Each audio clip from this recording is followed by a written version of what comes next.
Bayangkan jika kekuatan terbesar yang pernah kamu cari, ketahanan tanpa lelah, fokus setajam pisau, keberanian yang tidak goyah, tidak tersembunyi di luar dirimu, melainkan bersemayam tenang di balik tengkorakmu sendiri. Bukan sebagai mitos, bukan pula sebagai janji kosong, melainkan sebagai potensi yang menunggu untuk dibangunkan. Pertanyaannya bukan apakah potensi itu ada, melainkan apakah kamu siap menanggung konsekuensinya. Sejak zaman yang tak tercatat, para penjaga pengetahuan rahasia berbisik tentang satu pusat kendali, otak sebagai gerbang energi. Mereka mengatakan, ketika gerbang itu dibuka dengan cara yang tepat, manusia tidak sekadar menjadi lebih kuat, ia melampaui batasan yang selama ini ia sebut manusia. Namun di sisi lain, bisikan itu juga memperingatkan, kekuatan yang tak dipahami dapat mengikis jati diri, mengubah pencari menjadi sesuatu yang asing bagi dirinya sendiri. Sebelum itu, bolehkah Anda menyebutkan dari kota mana saja Anda hadir? Video ini bukan tentang motivasi murahan atau janji instan. Ini adalah penyingkapan. Kita akan menyelami rahasia energi otak. Bagaimana ia bekerja seperti api dalam tungku. Bila dijaga, ia menghangatkan dan menguatkan. Bila dilepas tanpa kendali, ia membakar segalanya. Kamu akan melihat mengapa banyak tradisi kuno menganggap pikiran bukan sekadar alat berpikir, melainkan mesin alkimia yang mampu mengubah energi kasar menjadi kesadaran tajam. Dalam perjalanan ini, kita akan membuka lapisan demi lapisan, dari akar filosofis yang terlupakan, hingga teknik praktis yang dapat kamu rasakan dampaknya dalam kehidupan sehari-hari.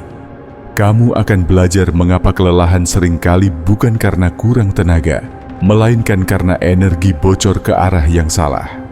Kamu juga akan memahami mengapa sebagian orang tampak memiliki daya tahan tidak manusiawi, seolah hidup mereka digerakkan oleh sumber yang berbeda. Namun dengarkan baik-baik, pengetahuan ini menuntut kedewasaan.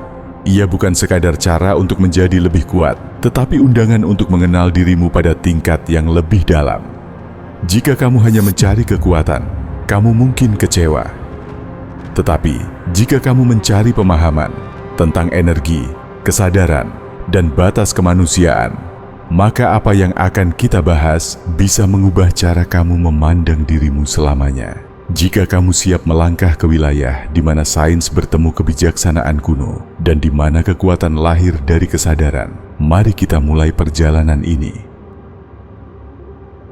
Untuk memahami rahasia energi otak, kita harus mundur jauh ke masa ketika pengetahuan belum terpisah antara sains, filsafat, dan spiritualitas.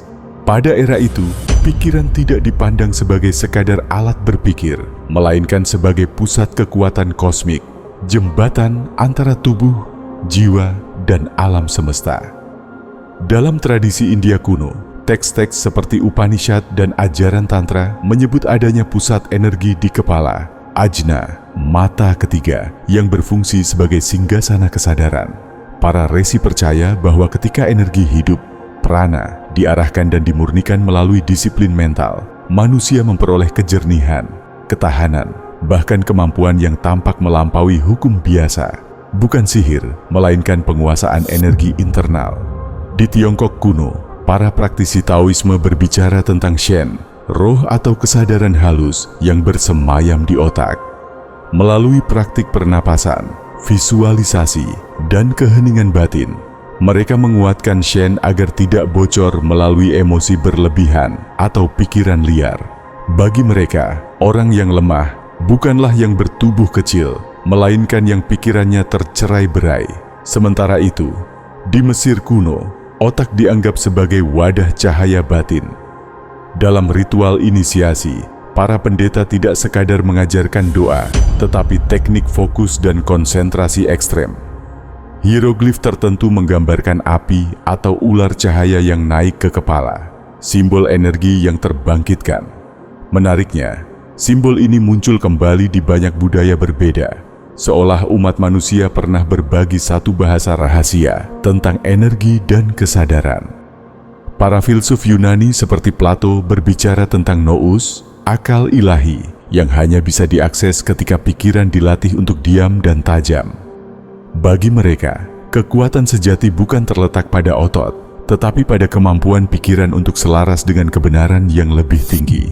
Bahkan Aristoteles mengisyaratkan bahwa kualitas hidup manusia bergantung pada bagaimana ia menggunakan dan mengarahkan kesadarannya. Yang menarik, hampir semua tradisi ini sepakat pada satu hal. Energi otak adalah pedang bermata dua. Ketika diarahkan dengan kebijaksanaan, ia membawa pencerahan dan kekuatan batin. Namun ketika dikejar dengan ambisi egois, ia dapat menimbulkan kegilaan, kelelahan ekstrem, atau kehilangan keseimbangan emosional. Inilah sebabnya pengetahuan ini sering disembunyikan, diajarkan hanya kepada mereka yang dianggap siap secara moral dan mental. Jadi ketika kita berbicara tentang melampaui batas kemanusiaan, para leluhur tidak bermaksud menjadi monster atau dewa palsu. Mereka berbicara tentang mengaktifkan potensi manusia seutuhnya, pikiran yang jernih, energi yang terarah, dan kesadaran yang stabil. Dari fondasi inilah teknik-teknik praktis lahir, bukan sebagai jalan pintas, tetapi sebagai disiplin. Dan sekarang di bagian berikutnya, kita akan menurunkan kebijaksanaan kuno ini ke tanah kehidupan modern, menjadi praktik nyata yang bisa kamu lakukan tanpa jubah pendeta atau gua terpencil. Sekarang kita meninggalkan aula batu para pendeta kuno dan memasuki ruang hidupmu sendiri. Karena rahasia sejati dari energi otak bukanlah di mana kamu mempelajarinya, melainkan bagaimana kamu menghidupkannya. Tanpa praktik, semua kebijaksanaan hanyalah cerita indah. Dengan praktik yang tepat, cerita itu berubah menjadi pengalaman. Langkah pertama adalah menghentikan kebocoran energi. Kebanyakan manusia tidak kekurangan tenaga. Mereka kehabisan energi karena pikiran mereka terus menyala tanpa arah. Setiap kekhawatiran, penyesalan dan dialog batin yang tak berujung adalah lubang kecil tempat energi mental mengalir keluar. Mulailah dengan latihan sederhana. Selama 5-10 menit sehari, duduklah dalam keheningan dan amati pikiran tanpa mengikutinya. Bayangkan kamu duduk di tepi sungai, melihat pikiran lewat seperti daun. Ini bukan meditasi untuk menjadi kosong, melainkan untuk mengambil kembali kendali. Langkah kedua adalah mengisi dan mengarahkan energi. Pernapasan adalah kunci tertua dan paling diremehkan. Tarik napas perlahan melalui hidung, rasakan udara naik hingga ke kepala, seolah-olah ia memberi makan pusat kesadaran di otak. Tahan sejenak, lalu hembuskan dengan lembut. Lakukan ini 10-15 kali. Dalam tradisi kuno, ini disebut memberi makan api batin tanpa membiarkannya berkobar liar. Kamu mungkin merasakan kehangatan di dahi, kejernihan pikiran, atau rasa hadir yang lebih kuat. Semua itu adalah tanda energi mulai terkonsentrasi. Langkah ketiga adalah fokus satu titik. Pilih satu objek, napas, lilin, atau bahkan satu kata sederhana. Selama beberapa menit, biarkan seluruh perhatianmu menyatu dengannya. Ketika pikiran teralihkan, kembalikan dengan lembut. Latihan ini seperti mengasah pedang. Pada awalnya berat dan membosankan, tetapi perlahan kamu akan merasakan kekuatan baru, kemampuan untuk bertahan, menembus kelelahan mental, dan tetap tenang di tengah tekanan. Namun praktik ini tidak selalu nyaman. Tantangan paling umum adalah gelombang emosi yang muncul tiba-tiba.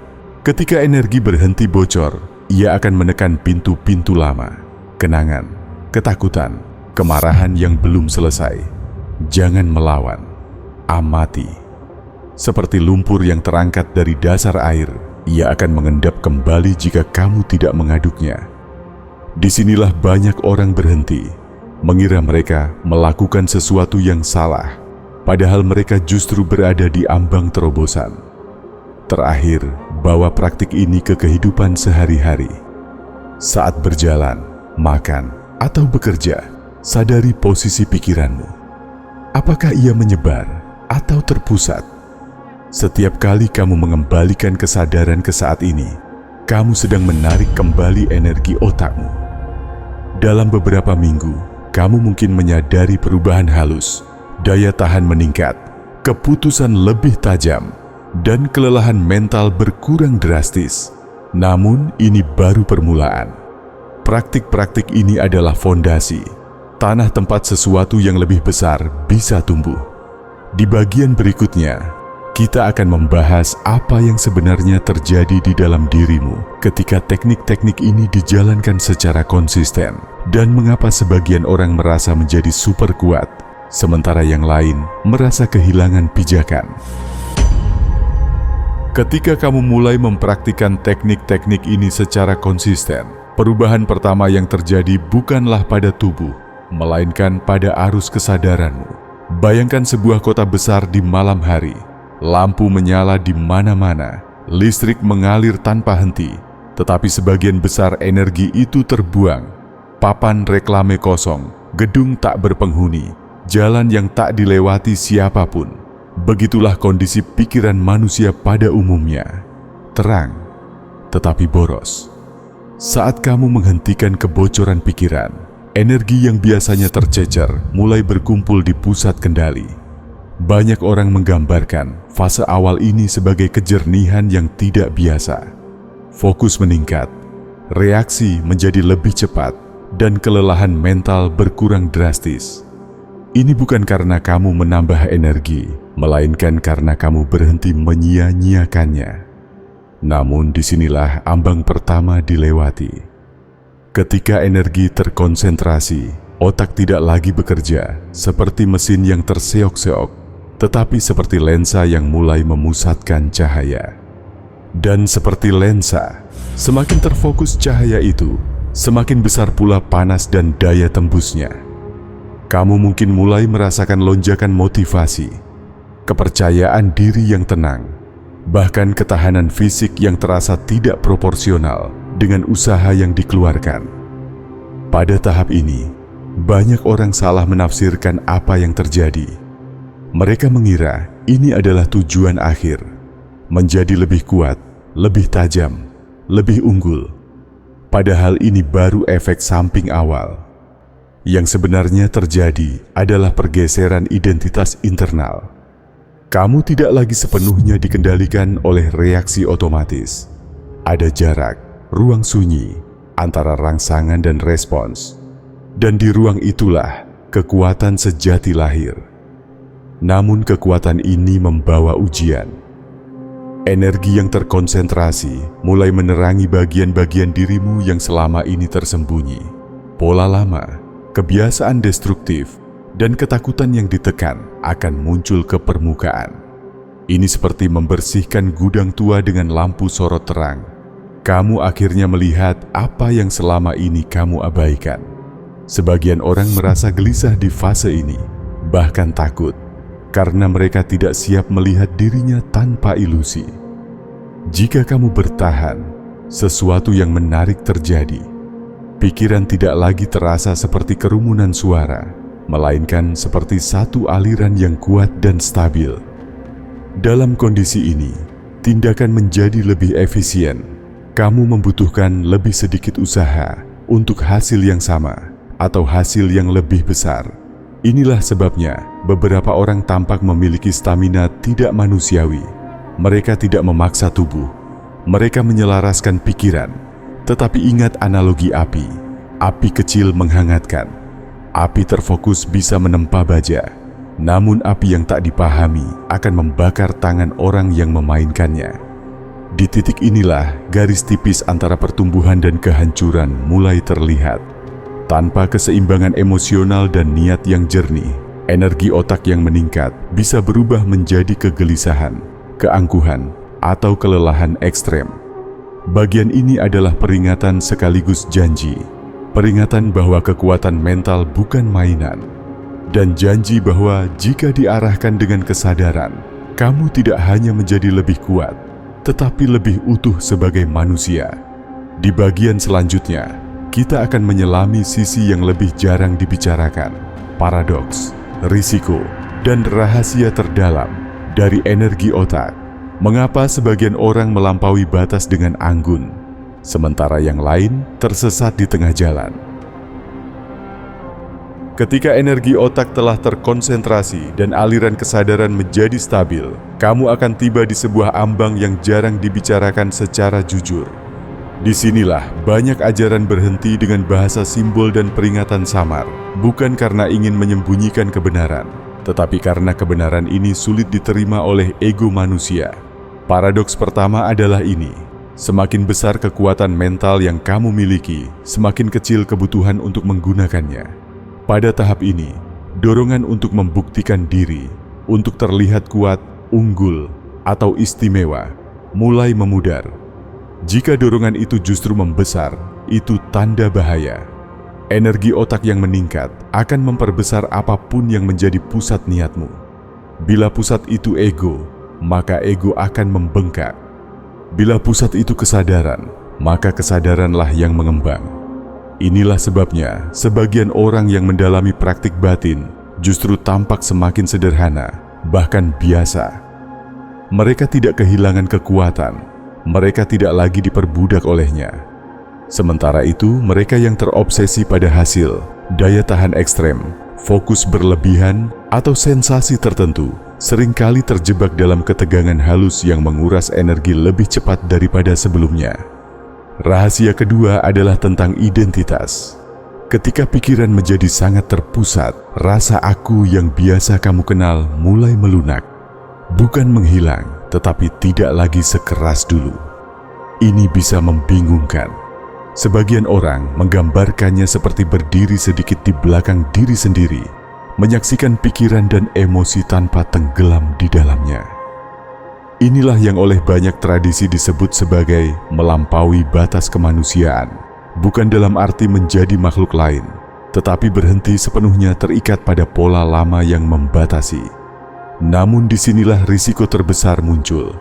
Tanpa fondasi yang kuat, nilai, etika, dan keterhubungan dengan kehidupan sehari-hari, jarak ini bisa terasa seperti keterasingan. Beberapa orang salah menafsirkan kejernihan sebagai keterpisahan, lalu menarik diri dari dunia. Padahal, kebijaksanaan kuno selalu menekankan keseimbangan. Kaki tetap menjejak tanah, bahkan ketika kesadaran menjulang tinggi. Rahasia ketiga adalah yang paling jarang diucapkan: tubuh mengikuti pikiran, tetapi tidak bisa diabaikan. Energi otak yang meningkat akan menuntut wadah yang sehat. Pola tidur, makanan, dan gerak tubuh menjadi lebih penting, bukan kurang. Banyak kegagalan dalam praktik ini bukan karena tekniknya salah, melainkan karena tubuh tidak dipersiapkan untuk menampung intensitas baru. Seperti kabel tipis yang dialiri arus besar, tanpa penguatan, ia akan terbakar. Jika kamu memahami 3 rahasia ini, niat, identitas, dan keseimbangan tubuh, maka apa yang sebelumnya tampak berbahaya berubah menjadi jalan yang anggun. Kekuatan mental tidak lagi membuatmu tegang, tetapi hening dan efektif. Kamu tidak kehilangan kemanusiaanmu, justru kamu menemukan bentuknya yang lebih matang. Di titik ini, menjadi super kuat bukan lagi tentang melakukan lebih banyak, melainkan tentang melakukan yang perlu, dengan energi minimum dan kesadaran maksimum. Dan disinilah perjalanan ini menemukan maknanya yang sejati. Perjalanan yang telah kita lalui bukanlah tentang trik cepat atau jalan pintas menuju kehebatan. Kita telah melihat bahwa rahasia energi otak bukan terletak pada menambah sesuatu dari luar, melainkan mengembalikan apa yang selama ini tercecer di dalam. Dengan menghentikan kebocoran pikiran, mengarahkan napas dan perhatian, serta menata niat, manusia mulai menyentuh lapisan kekuatan yang jarang digunakan. Kita menelusuri jejak kebijaksanaan kuno yang mengingatkan bahwa pikiran adalah api. Api ini, ketika dibiarkan liar, menghanguskan dan melelahkan. Tetapi ketika dijaga dengan kesadaran, ia menempa ketahanan, kejernihan, dan ketenangan yang tampak tidak manusiawi, padahal justru sangat manusiawi. Hanya saja jarang diakses. Kita juga menyadari paradoksnya. Semakin besar kekuatan yang tersedia, semakin sedikit dorongan untuk memamerkannya. Yang paling penting, kita memahami bahwa melampaui batas kemanusiaan bukan berarti meninggalkan dunia, emosi, atau tubuh. Sebaliknya, itu berarti hadir sepenuhnya dengan pikiran yang terpusat, emosi yang jujur, dan tindakan yang selaras. Kekuatan sejati tidak berisik. Ia bekerja dalam keheningan, terlihat dari ketepatan, ketahanan, dan kedamaian yang terpancar tanpa usaha berlebihan. Jika ada satu ajakan dari semua ini, maka itu adalah refleksi. Amati kemana energimu mengalir setiap hari. Perhatikan seberapa sering pikiranmu terpecah dan betapa jarangnya ia benar-benar hadir. Setiap kali kamu kembali ke kesadaran, sekecil apapun, kamu sedang melatih otakmu untuk menjadi pusat, bukan medan perang.